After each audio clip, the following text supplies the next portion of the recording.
Hello. And welcome. It's the Graveyard Girls, a true crime and mysteries podcast. Not like we record every week, Amelia. Yeah, no. I'm tired. Like, I thought I was ready, but I wasn't ready. It's okay. We'll get going. Luckily, it's your case today, so I've not got to concentrate on reading. No, I have to concentrate on reading. I don't think I've got anything... No, I can pronounce everything. Oh, okay. In You're doing today's okay episode. today. It's set in America. It's not in France. Okay. Or Hungary or Russia. I know, I do tend to go for Hungarian ones, and I'm like, I don't know. Like... And every time you're like, oh, I can't pronounce this word. And then it's like, pronounce.com. Yeah. Or you just do what I do and just fuck it up anyway, but just roll with it. What, like Illinois? Yeah. Well, they should, like I said, they shouldn't have stupid spellings of things. Well, we have our own silly spellings, don't we? Yeah. Well, yeah, true. Just everything's stupid. Just say it like how... You know when you're a kid and they're like sound it out how it's spelled? Is it a kicking cut or a curly cut? Yeah. And I still do that as an adult now. It just doesn't apply to half the words because... Well, I'm learning Italian right now. Oh. And any good? I cannot spell in Italian. Oh, okay. So it's like, I can say it, I can't spell it. Oh, okay. Although it's supposed to be like my sister did Spanish. She said she found Italian really easy to learn then because it was quite similar. It's easy, it's just spelling. Oh, okay. So I'm like... Is it like French where they've got like the masculine and the feminine words? Yeah. Why do they do that? I don't know. I don't get it. I don't get it. Okay. It's just, and it's like as well, instead of like a red top, isn't it? Like top red. Like, you know, if you like converted you have to it. be the wrong way around. Yeah. And euros is I think maybe euro. they just got so pissed off with us that they did it on purpose just to piss us off. That's like my theory behind it. I mean, their languages are probably much older than ours, yes. but yeah. No, we're just like, no, you're complicated. I think that's what it is. We are like, we a slang language? Yeah, to be fair. Well, you look at half of the English words. We shorten it, make it... Yeah, because we're lazy. Because slang itself is a slang word. Yeah. Short language. Yeah. Fact for you. Yeah, there you go. I've gone cold and from my hoodie back. I was going to say, you look like you're a little bit stuck. Do you need some assistance? I'm fine. So, should we get into... Yeah, best get into today's case, otherwise it could take us 10 hours. I mean, to be fair, it has taken us a few hours. Yeah, I know, I've been here 3 hours already, but not done anything. So for today's case, I was originally going to do something else. Oh. But that is probably going to be like either a two-parter or a joint episode, because that's going to take a lot of research. Okay. So this one was recommended via TikTok. Oh, okay. Okay. So during my research, I discovered that this case was covered in Unsolved Mysteries, Volume 3. Oh, okay. And to be honest, I haven't gotten around to watching that, so I had no idea about this case at all. Oh, okay. So luckily it was recommended. And it's a little different because the killer is female and the victim is male. Oh. Which kind of reminds me of the original idea for the Graveyard Girls, where we were going to focus on either killer women or the victims that were female. Yeah. Remember? We were just going to focus on that. So I was just like, okay, I'll do this. Okay. Okay. So it's going to be like a new little theme you maybe starting? I don't know. Okay. So I'll get into the episode today. So the episode on Netflix is titled Body in Bags. Oh, okay. So I'm not sure what episode that is, but that's what it's from. Oh, okay. Okay. So David Darnell Carter was described as a fun-loving and stand-up guy who was a great father to his teenage son, with who he shared with his ex-partner. Okay. While they were no longer together romantically, they apparently enjoyed a warm and friendly relationship, so they were very cordial to each other. Okay, so everything was amicable, we're all good. Which I think you should be anyway. Yeah, because whether you like this person or not, you have a child with them. You've got to make it not awkward for the child. So like do the mature thing and be like, I don't like you, but in front of our child, I'm going to be cordial to you. Yeah. Which makes sense. Which you should be. So David was also close to his own father, Elton, and his sister, Tassia. Okay. I didn't look up how to pronounce that. Okay. Tassia? I'm going to say Tassia. Okay. So he was ambitious, a hard worker, and he worked at an auto supplier. He also volunteered as a coach with the Melvindale Junior Football League, And if this wasn't enough, he also recently launched his own clothing line. Oh, okay, so he's doing okay for himself then. It's definitely a hard worker. Okay. So David was last seen by family and friends attending his son's football game on the September 28th. His girlfriend of 6 months, Tammy Williams, was also at the game with David, but the two did not sit together. When later asked, David's sister stated that she believed her brother was in the midst of a breakup with Tammy because of what she called the woman's possessive behaviour. Oh, okay. So this is why I was glad it was recommended. Yeah. So David was due to work at Magna Seating Plant in Highfield Park, Michigan on Sunday 30th of September, and he would have been paid triple that day. However, he didn't turn up for work. Oh, okay. So not like him at all. No, especially if you get paid triple, you're going to go regardless. We could still get triple pay. Can you imagine triple pay? I'd be like, we don't even get double pay anymore. Nope. Also that day, he was supposed to see his son, but both he and the mother of his child received a rather curt text from David's phone stating that he wasn't feeling well and that he had to cancel. And again, this is out of character for him. Okay. So David's son went to his apartment anyway to check on his dad because obviously he would do. Concerned. Mm-hmm. And when he got there, he saw Tammy taking out some rubbish, and as she saw him, she quickly ran back into the apartment, locking the door behind her. Okay. Little suspicious there. David's son used his own key to get into the apartment, didn't see his dad, and Tammy... thank God for that. I thought you were going to say he found his dead body. No. Oh, that's a little bit better. It's better that his son doesn't find his own dead body, yes. Yeah. But I think, Okay, it's still going to be a grisly end from the look on your face. Mm-hmm. So, yeah, as he didn't see his dad, Tammy said he was out walking, and if he was apparently ill, why would he be out walking? Yeah, it doesn't add up. So he didn't really believe her. David's family felt Tammy was obsessed with him and was always around him. Okay, so she's like a possessive... So she's the new girlfriend, so she's not the mother of the child. No. Okay. No.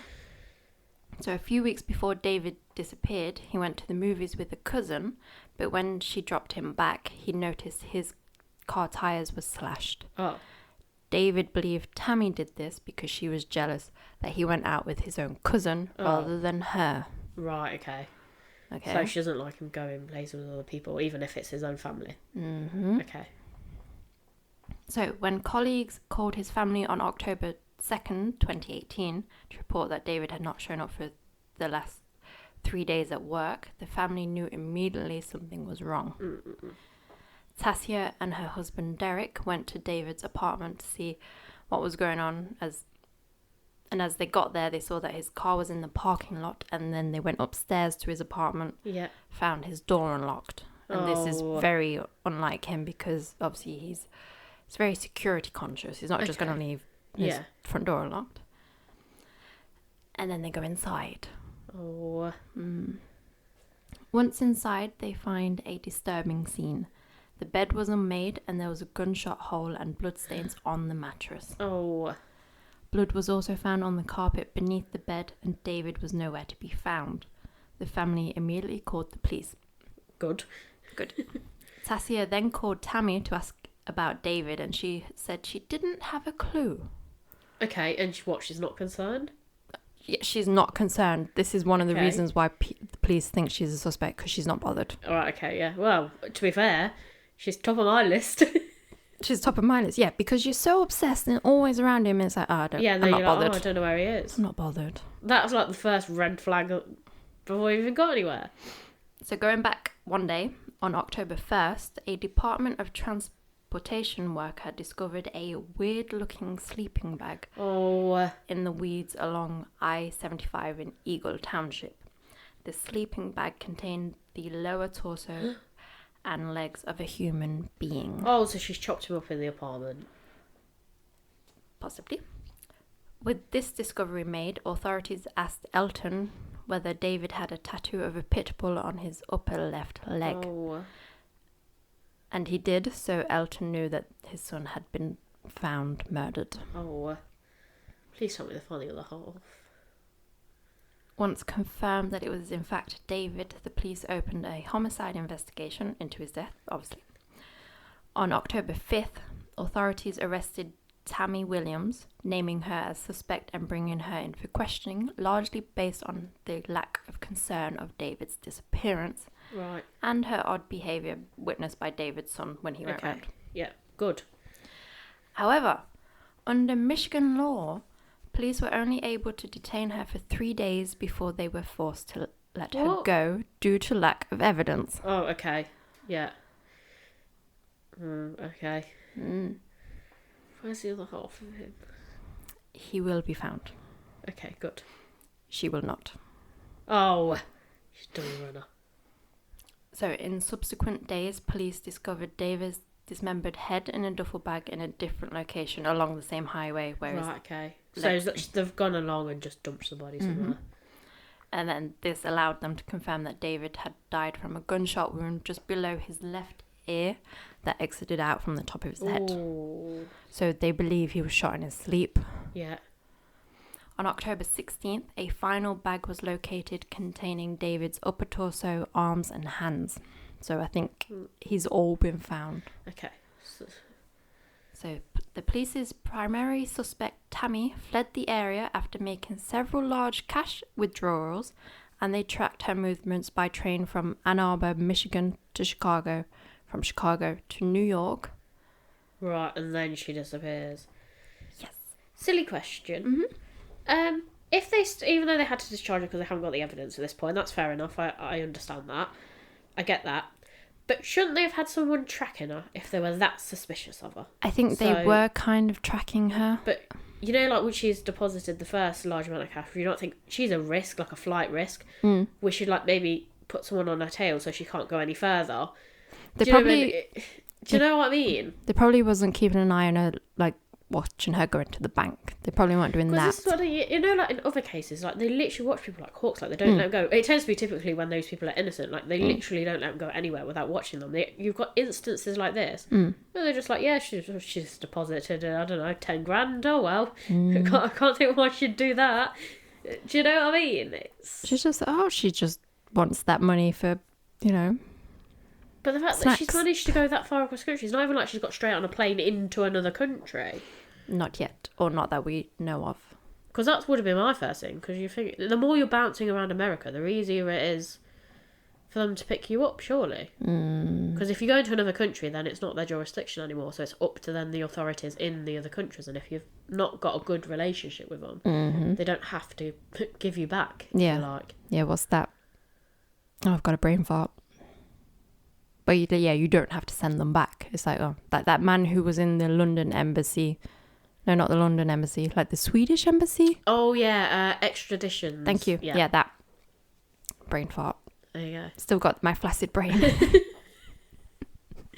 But no, arts would, if I was going to you keep an eye on cry and do that, I wouldn't like go around London and then then back up to Manchester or something like that. I'd literally be like, right, I'm straight out of the country. Don't know. So, from an article I found, it says investigators are currently looking for Tammy Williams, who is said to have contacts all over the world. Oh, okay. Due to her former job as a travel agent. And I was just like, okay. Okay. Additionally, she has close connections within the Order of the Eastern Star. And I was like, okay, what's that? And this is a co-ed fraternity and a chapter of the Freemason community. Okay. Which I was like... She doesn't strike me as the sort of person to be part of that. So is it more a family member was part of it? I don't know. She's been offered protection as part of that? No idea. Okay. So since the episode aired on Netflix, more than 90 tips have been put forward to Ohio police investigating his death. The team behind the show tweeted, Thank you to all those citizen detectives who have shared a tip. For anyone who may have information regarding Tammy Williams' whereabouts, please submit them to our website. Okay. So this happened in 2018. They're still looking for her. Okay, oh god, so she has had a good hideout then. She might be held. I don't believe she would have killed herself. No. So yeah, the reason why I wanted to cover this case is because the dynamic of the couple, where it's always like, if it was the other way around and he was controlling her, yeah, her friends would point that out. Yeah, it would be. Yeah, it's a very different story. And when it's like a man being controlled by a woman, it's always like, oh, you need to man up, or it's like you it's can look not, after yourself. It's never seen as what it is. It's abuse. Obviously, it doesn't always end in murder, but she could have been controlling him so long that it was only a 6-month relationship. Or even if still, like, he might have seen her like, yeah, she's a bit possessive, but he maybe didn't physically see her as a threat. Yeah. Because, like, if you're upset that he's gone to the movies without you, or it was with another woman who happened to be his cousin, you don't become a child or psychotic and slash his tires. You talk to him and be like, I didn't really like that. It upset me. Maybe communicate, and then you don't have to be... he was planning on leaving her, and then that's where it sort of hit a bit of a catalyst. That's the trigger thing. Yeah. Maybe. Yeah, I think so. I think... Because it seems a bit extreme. Like, I'm not being funny, but like slashing tyres to shooting him in the head and dismembering him. Yeah. But I also feel like she would have had help to do that. I don't think she would have solely done it by herself. Yes, because she's... Because what's her family like? Has she got family members that would maybe support her in that? Or are they... I don't know. Support helping the police? So I'm thinking, like, could she get herself in trouble? Would there be someone within her family that would help her dispose of the body? Possibly, because, yeah, it's like... Or... she's just that enraged that like she managed to chop him up, and then chopping him up, it's not that hard to move the body after that, is it? It's not. It's the chopping up of the body part that's the difficult bit, because it's not as easy. No, you need a lot of strength. Yeah.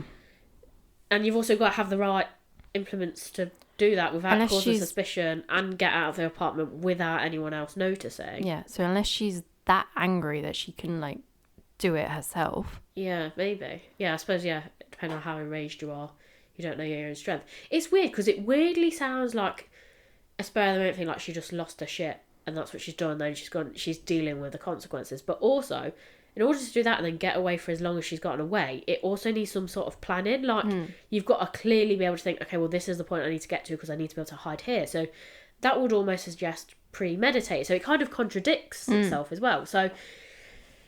But then I suppose if you're basing that off cases on a whole, typically there is more male killers of women. Like, so then I'm thinking, is it just a case of, not that women are better at disguising their crimes, but are women a bit able to react a bit more calmly in these situations? Like, I think they might have a crime of passion, but then once it's happened, it's like, right, okay, I need to do this now, and I'll do this, and this. Like, they're able to execute that a bit more calmly afterwards. But I think it's because she's so... controlling in like, obviously she will have outbursts, but she's probably controlling him in different ways where it's like he's changing his behavior. Do you know what I mean? Where a girl will like cause tension just because her boyfriend does something, so he has to change his way. So it's like, I don't like you watching that, so you're not going to watch that.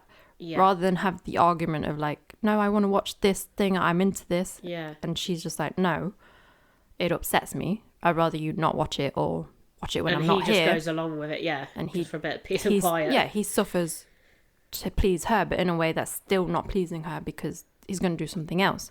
And then that's probably what triggers... she's cottoned onto it, and then she just keeps using it. Yeah, so in a way she's probably smarter than what people give her credit for, because like, look, she's got away with it. But it's like, is that because her behaviour, like, she can get away with things, she control her emotions to a certain point.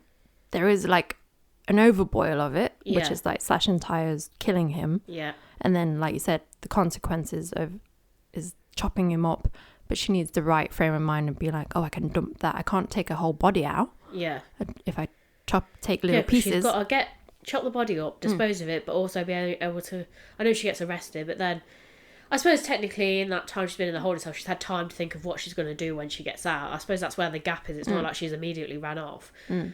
But she's then got to calmly think, okay, well, I need to get this much money out to get to this point, to then get to this point. Like, it's very well thought out. Like, it seems quite calm and But then also, together. What if it's not? What if there's no plan? Because then no one can track her. If she doesn't know what she's doing... she's not easy to... Yeah, it's not like she's planned it. They can't get in a computer or a phone and then be like, oh, well, she was looking up this. Yeah, because maybe she goes to the train station one day, or there's a train to wherever. She's just going to hop onto there. Yeah, she's taking her chances. Yeah. But weirdly, she also planned that was going to be, chaos was going to be the plan. I think she's thought a few steps ahead. I don't think she's thought them all through, if you know what I mean. Yeah, like she's just going to get to this point and then she'll sort that out when she gets there, sort of thing. Well, whatever she's done, it's obviously clearly working. So yes, look. So hopefully they'll find her. Yeah, I hope so as well. Because yes, she could be anywhere. She could be in here, isn't Natasha? Oh. What does she look like? I'll send you a photo. Okay, I'll keep a lookout for her. Imagine if you see her. I'll be like, Natasha. I'll be like taking a phone. It's like, you know that case you did the other day? I'll be like, is this the woman? I'll be like, what happens if she's got a doppelganger? DNA. Okay. Oh yeah, true. Unless she's like got an identical twin. Yeah. And then no idea. Okay. Well, hopefully she doesn't have an identical twin. But yeah, I thought it was like no one really addresses when men are controlled. Yeah. I think that's a big thing. Like, it's weird because they're sort of slightly highlighting it a bit more now, but they don't really go into depth. It's like in the last sort of decade we've had more like men's mental health in general, but it's also still weirdly not looked at the same time. It's almost like they look into like one part of it but not of it as a whole. Yeah. It's a bit weird. Yeah. There's still like a little bit of society is just like, oh, you need to man up. And it's like, no. It's like... Yeah, I think if it was the other way around, things, they miss. It's just because they typically see men as being stronger than women. No. But it doesn't work. We're all equal in that way. And it doesn't matter whether you're physically stronger than someone else. You don't need that much physical strength to shoot someone in the head. No. It's so you could just, as long as you're more psychotic or mentally stronger than your victim, it doesn't really matter, does it? Where they then pose a problem is the disposal afterwards, because physically themselves they're not that strong to be able to shift it all. So, but then if they're that psychotic, they've probably already thought of that and have other plans anyway. Or if they're able to manipulate that person, they've also probably been able to manipulate someone else. Yeah. Because there's a case from here, we had a few in this country where, I can't remember the name of the woman now, I'll have to mention it, find it and drop it in the show notes or something, but there was a woman over here, she killed some, I can't remember if it was a boyfriend or something, but she also knew 3 or 4 other men, and she managed to persuade them to help her move bits with the bodies. I can't think of a name for the life of me. I can picture her in my head. The one that like is licking a knife. Yeah. And like she had several mental health conditions herself, but she was able to manipulate men, and what she ended up doing was manipulating other men into disposing of the body for her. And she'd killed her. I'm sure it was her boyfriend. That's what's scary about controlling behaviour, because you're like, what's the limit that they're willing to go to? Yeah. And that's what terrifies me of like some people. Like, you don't know what they're going to do and who they're going to hurt. I think weirdly, like, women are a bit better in terms of enlisting other people to help them into it. I think they're able to... I don't want to say women are able to manipulate men easier, but almost like they're weak, like they need a man to come in. Like, they could kill someone and then say, like, oh, it was in defence. Like, they're able to then manipulate other men into helping them out far easier than a man could manipulate another woman into helping him. Do you see what I mean? Yeah, it's like... It's different areas. People can manipulate each other, but it just depends on which area it is. It's more men, I think, when you look at cases, men are good at manipulating women into giving them alibis, whereas women seem to be better at manipulating men into physically... taking part in the act, whether it's disposing of the body or helping or killing someone for them. Women seem to get better at getting men to do a physical act for them, whereas men, it's more a lie, if that makes it's more a mentality sort of thing. I think that's a big thing I've noticed when you look at, when you compare those types of cases. Or it's like, oh, she would never do that, and it's like, yeah. I know there's someone you think, how did you not spot that? Because I think I thought she looked like a nutter from the start, like... Yeah. But I don't know. Very strange. But hopefully... Well, yeah, because she shouldn't get away with... Yeah, she shouldn't get away with that. No. And it's not even like you could play devil... Well, you could play devil's advocate and say, could it have been someone else? Because I suppose it's not impossible. No, it's not. But she's looking very suspicious. Yeah, why run? Yeah. If it wasn't you. Yeah. Even that, like, I was running because, like, they saw me see them murdering them. Like, you tell the police that and then they can sort it out. Yeah. That's not... And at the end of the day, if they didn't have any evidence, they wouldn't be able to prosecute you anyway. So... Yeah.